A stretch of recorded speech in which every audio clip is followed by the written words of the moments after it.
Goeiemôre en welkom by ons oggendoordenkings. Vanoggend lees ons 'n paar verse saam uit Jakobus hoofstuk 5 en ons lees vanaf vers 7. Wees geduldig, broers, tot met die wederkoms van die Here.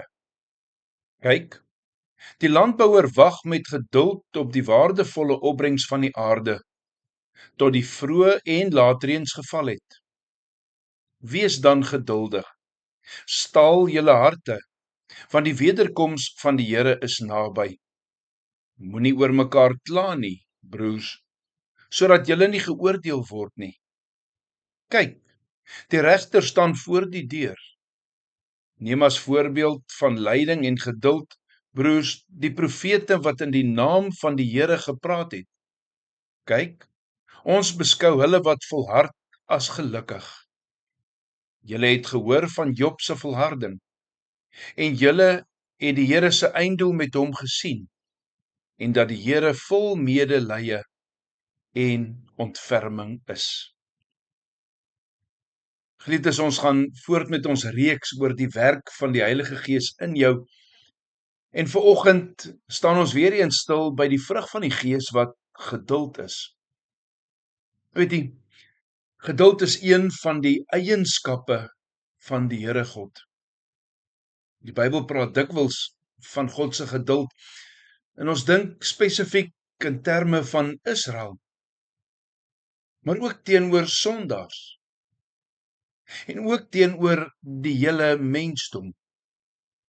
Die Here is lankmoedig. Die Here is traag om kwaad te word. En dit is die geduld wat die Here wil hê ons moet ook in ons lewens hê.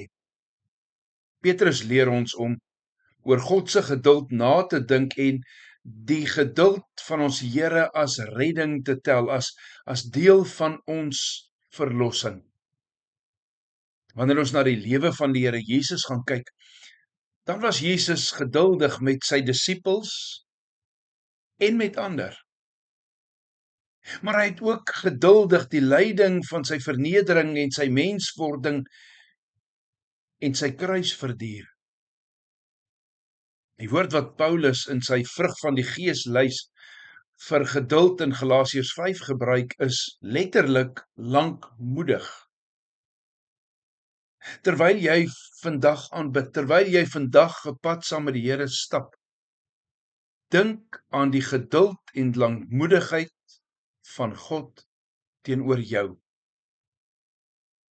Weet jy, soos liefde is die geduld van God wat ons 'n oordraagbare eienskap noem, wat 'n eienskap beteken wat God tot 'n mate met mense deel, 'n eienskap wat God tot 'n mate aan mense oordra. Dit is dus nie verbasend dat wanneer die Gees van God in 'n persoon woon, daardie persoon sal groei in die vrug van geduld nie. Maar net soos vrugte aan bome, neem die vrug van die Gees tyd om te groei, tyd om ryp te word, tyd om volwasse te word.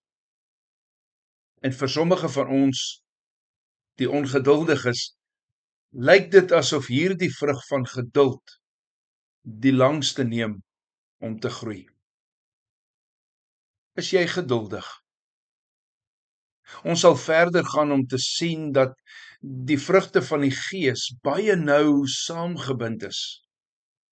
Paulus sê vir ons dat die liefde geduldig is, maar hy sê ook dat die liefde goedhartig is.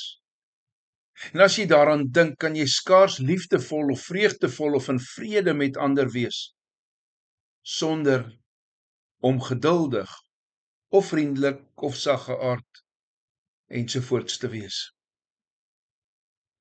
Kom ons bid dat die Heilige Gees ons aan die beeld van Christus gelykvormig sal maak. En dan bid vir geduld. Bid vir die rustigheid en die kalmte om te weet, die Here en die Heilige Gees werk in sy tyd. Kom ons sluit ons oë. Almagtige, ewige God en Vader, Here, ons kom vanoggend en ons kom loof en prys U in hierdie nuwe dag. Dankie Here dat ons, ja, terwyl ons die vrug van die Gees bestudeer, kan sien dat dit U beeld is, Here Jesus, wat U aan ons oordra, aan ons wil leer. O Heilige Gees, kom maak my aan die beeld van Christus gelykvormig, dat ek soos hy sal lyk. Ja, in besonder vanoggend, kom gee aan my geduld. Geduld om te aanvaar dit wat ek nie kan verander nie. Geduld om te vertrou op U. Elke tree van elke dag, van elke oomblik in my lewe. Dankie Here dat ek weet, U is getrou. U is altyd getrou en regverdig. En U verhoor my gebed, tot eer van U naam en tot uitbreiding van U koninkryk. In Jesus naam bid ons dit. Amen. Vanoggend sing ons saam Psalm 40 en ons sing vers 2 en vers 3.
Vanmôreoggend kan ons saam gaan lees Kolossense 3, die eerste 17 verse, Kolossense 3 vers 1 tot 17.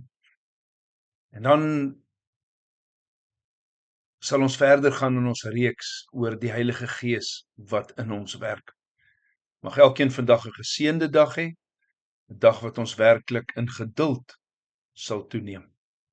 Tot 6:00 môreoggend. Totsiens.